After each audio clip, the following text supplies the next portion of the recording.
Fala pessoal, beleza? Trazer aqui para vocês várias atualizações do que vem acontecendo nos últimos vídeos de um William bem diferente aí, do ano de 2022, onde estava avisando um doutoramento, né, em Portugal, na área de comportamento alimentar, e que hoje muita coisa mudou.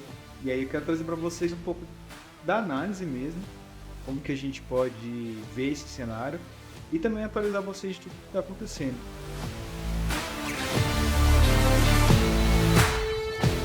Então, primeiramente, ali por meados de setembro, outubro, o Vitor, que é um dos meus sócios hoje, junto com a Bárbara, fez convite para abrir a Avance, né? Então, a clínica tinha um sonho, uma ideia, uma proposta, um modelo de negócio, e que depois dessa conversa que eu tive com ele, a gente embarcou nessa e foi para cima. E aí nisso, desde então, eu tive que ter uma priorização, né, no meu foco de energia. E aí eu quero trazer para vocês um pouco do que acontece no nosso dia a dia, né? Então, a gente se compromete, a gente se coloca uma meta, e aí o que acontece? Quando a gente coloca uma meta, quando a gente visa colocar essa meta no âmbito alimentar, no âmbito da atividade física, a gente visa com o histórico que a gente tem hoje, os antecedentes que a gente tem hoje, a gente faz essa projeção para frente. Só que o que aconteceu? Houve um fator totalmente externo, diferente na minha vida, então que fez com que esse antecedente totalmente tivesse uma mudança drástica. Drástica tanto em cenários, né, em contextos onde eu ia estar convivendo, e também uma questão de priorização. E aí o que acontece? Muitas das vezes a gente fica, às vezes, se julgando, né? Eu coloquei essa meta e aí não vou conseguir, né? Foi muito arrojado, eu não pensei em algumas variáveis, né? O sensor, né? Como sempre falei para vocês, né? O sensor, né? Da sua percepção não estava bem calibrado. E às vezes, de fato, acontece uma coisa diferente na nossa vida que faz com que o sensor ele tem que ser recalibrado novamente, né? Até que a gente compra equipamentos, né? Tanto na parte, por exemplo, na clínica, equipamentos de avaliação de força, que a gente tem que calibrar constantemente. Porque com o tempo de uso, vai acontecendo com que a gente tenha que ter esse processo de calibração dos sensores, para ver se de fato aquilo que a gente está fazendo na atividade ali no fim, que seria a avaliação de força, está refletindo mesmo o valor final, né? O resultado, o output final que a gente está visando. E aí, nesse momento, quando a gente visa essa meta, então estava com a expectativa de, né, e planejamento de 2 vídeos por semana. E agora, dentro dessa nova realidade, dentro desse ano passado, não tinha como, né? A priorização era clínica. E tá tudo bem, pessoal. Tem uma frase muito legal que eu quero trazer para vocês, que é do Juscelino, que é que ele fala: eu volto atrás sim, e eu não tenho compromisso com o erro. Porque eu sei que se eu tivesse gravando o vídeo nessa frequência que eu tinha planejado no primeiro momento, eu primeiro não ia fazer os vídeos bem, porque minha cabeça ia estar totalmente na clínica, sendo que engraçado que na clínica era só a clínica, digamos, do PJ, né? Mas não tinha espaço físico, não tinha médico, só tinha uma ideia e um modelo de negócio. Então, assim, eu precisava focar mais tempo ali e eu precisaria dizer nãos, né? Às vezes é muito importante a gente saber que os sim e os nãos, eles são antagônicos. Então, por exemplo, como eu disse sim para a clínica, eu saberia que eles dizer não para os vídeos naquela frequência. E tá tudo bem, porque hoje eu tô aqui de novo. Entende? E assim a gente vai vivendo os ciclos sem agonia. E aí que eu quero trazer para vocês também é no âmbito da alimentação. Então, quando a gente faz essa meta, esse planejamento, muitas das vezes tem exemplo dentro do consultório, né? Em que o paciente chega no consultório, está super, hiper estimulado na questão do planejamento alimentar, ele topa muitas das coisas, só que quando vai para a realidade, ele esqueceu de mencionar ou lembrar de alguns tópicos, que são fatores antecedentes que podem mudar aquela calibração da determinação do que ele falou dentro da consulta. E aí, durante esse processo, ele pode fazer coisas diferentes do que foi combinado. E tá tudo bem, pessoal. Né? É importante que existe um mundo teórico, mas o prático é tão importante quanto, né? Que é a aplicação de fato.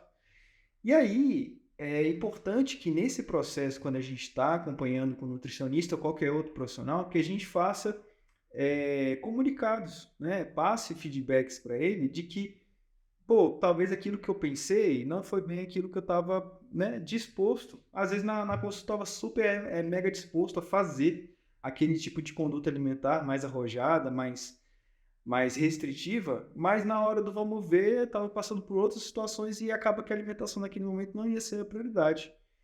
E isso é importante a gente saber de que existe a expectativa e a realidade. A gente pode criar expectativas, pode, mas em todo constante momento a gente já tem que trazer essa expectativa para a realidade, para a gente não criar um nível de frustração. Se a gente quer uma expectativa muito alta, a frustração vai vir junto, né?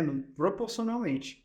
E aí é muito importante, e aí trazendo meu exemplo do vídeo de novo, só para fazer um recorte, em que eu não criei essa expectativa muito grande quando veio esse novo fator da avanço na minha vida, né? Eu falei, não vou conseguir fazer, eu vou ter que priorizar ali e tá tudo bem. Tive uma certa frustração pelo fato de querer conduzir os vídeos? Tive, e tá tudo bem. Acho que é o processo, né? Nosso processo de amadurecimento, de autoconhecimento, de saber dizer sims e nãos. Como eu disse anteriormente, todo sim que a gente der para alguma situação, é vários nãos que a gente vai dizer para outras. Então, eu disse sim para avanço, e naquele momento não era, consequentemente, para os vídeos. E isso tendo clareza quando a gente está no ambiente do acompanhamento nutricional é muito importante. Porque no momento que você diz sim para uma estratégia mais arrojada, consequentemente é não para alguns ambientes que provavelmente vão te tirar daquele contexto, daquele tipo de resposta que você quer e principalmente o tipo de resultado que você está almejando. Ah, William, mas só assim que você consegue ter resultado? Não, não é só com esse caminho, mas foi aquilo que você combinou, foi aquela meta que você propôs. E quando você estabelecer aquela meta, você sabe que vai ter coisas que vão te levar até lá, que vão facilitar em chegar lá, e vão ter coisas que vão atrasar. Mas eu não estou falando que tem coisas que vão não deixar você chegar lá. Se aí tiver alguma coisa que vai de fato impedir de você chegar lá, de fato talvez tenha que ser um não aí na sua vida para aquele tipo de cenário. E o mais importante é que esse cenário ele não é com tempo indeterminado. Ele vai ter uma hora que vai acabar.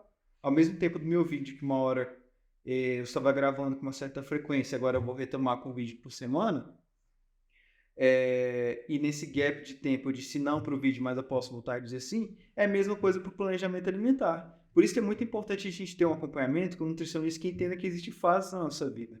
Né? Por exemplo, vai que você viaja. Então, uma viagem a trabalho que na época da consulta não foi mencionada porque não existia essa demanda, não existia esse antecedente em relação à viagem. E aí chegou o momento da viagem, chegou no trabalho, né, logo depois da consulta, alguns dias depois, e mencionaram sobre essa viagem a trabalho. E aí o que acontece? Vai ser um planejamento alimentar totalmente diferente. Quer dizer que é errado? Não. Quer dizer que é certo? Também não. Quer dizer que vai ser diferente daquilo que foi programado. E aí vai ser importante o seu contato com o nutricionista, eu falar, tá, beleza, eu tenho um contexto agora diferente. Aquele contexto quando eu estou em casa, tá massa. E agora no contexto onde eu estou viajando, como que eu posso conduzir isso? Me ajuda? E é muito importante vocês terem um profissional que, de fato, te escute, que queira te escutar e que consiga trazer essa sua necessidade dentro de uma estratégia nutricional factível. Tá bom, pessoal? Então, para fechar, a ideia é o quê? É que a gente não tem que ter medo de dizer não e de voltar atrás das decisões que a gente tem e que é muito importante a gente ter humildade e amadurecimento. Às vezes esse não é um sinal de amadurecimento seu, por parte sua, em que, se você quer chegar naquele objetivo, você vai ter que abrir mão de certas coisas, mas que elas não são indeterminadas, que elas podem vir voltar a acontecer em um outro momento. Tá bom? Essa é a mensagem de hoje e voltamos ao vídeo.